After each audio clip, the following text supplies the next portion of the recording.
एक छोटे से नदी किनारे बसे शांत गांव में एक युवक आर्यन रहता था। वह अपनी तेज बुद्धि के लिए जाना जाता था, लेकिन उसका मन हमेशा बेचैन रहता था।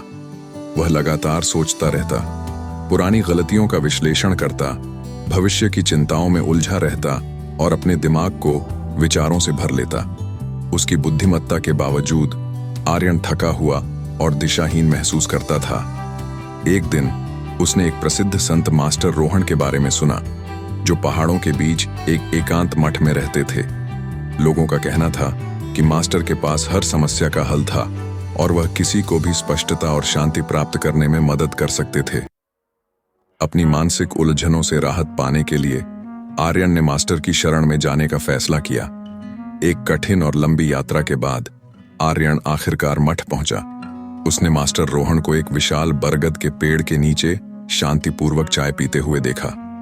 आर्यन ने आदरपूर्वक प्रणाम किया और कहा, गुरुदेव, मेरा मन हमेशा भरा रहता है, संदेहों, चिंताओं और अनगिनत विचारों से।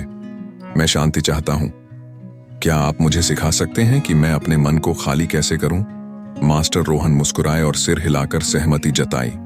जवाब देने के बजाय उन्होंने इशारे से आर्यन को पास बैठने के लिए कहा। एक भिक्षु चाय का पात्र और 2 कप लेकर आया। मास्टर ने चाय का पात्र उठाया और धीरे धीरे आर्यन के कप में चाय डालने लगे। आर्यन देखता रहा कि कप धीरे धीरे भरने लगा, लेकिन मास्टर रुके नहीं। चाय कप के किनारे से बाहर निकलने लगी, फिर मेज पर गिरने लगी और अंत में जमीन पर बहने लगी। गुरुदेव, रुकिए, कप पहले से ही भरा हुआ है, इसमें और चाय नहीं आ सकती, आर्यन ने घबराते हुए कहा। मास्टर ने आर्यन की ओर देखा और हल्के से मुस्कुराए।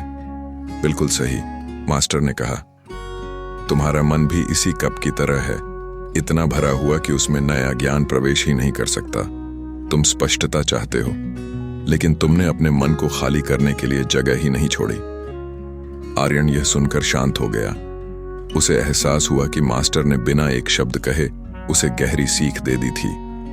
मास्टर ने आगे कहा, यदि तुम्हें शांति पानी है तो सबसे पहले जगह बनानी होगी। बेकार की चिंताओं को छोड़ो, हर चीज पर नियंत्रण रखने की इच्छा को छोड़ो और शांति को अपने भीतर आने दो। केवल एक खाली प्याली ही नए ज्ञान से भरी जा सकती है। पहली बार आर्यन को समझ आया कि उसे क्या रोक रहा था। उसने अपनी पूरी जिंदगी सोचने और चिंता करने में गुजार दी थी, लेकिन उसने कभी अपने मन को बस होने की अनुमति नहीं दी। उस दिन से उसने अपने मन को साफ करना, अनावश्यक बोझों को छोड़ना और वर्तमान में जीना सीख लिया। धीरे धीरे उसका दिल हल्का हुआ और उसका रास्ता स्पष्ट हो गया। मॉरल ऑफ द स्टोरी, एक भरा हुआ मन ज्ञान के लिए जगह नहीं छोड़ता। आगे बढ़ने के लिए पहले हमें छोड़ना सीखना होगा।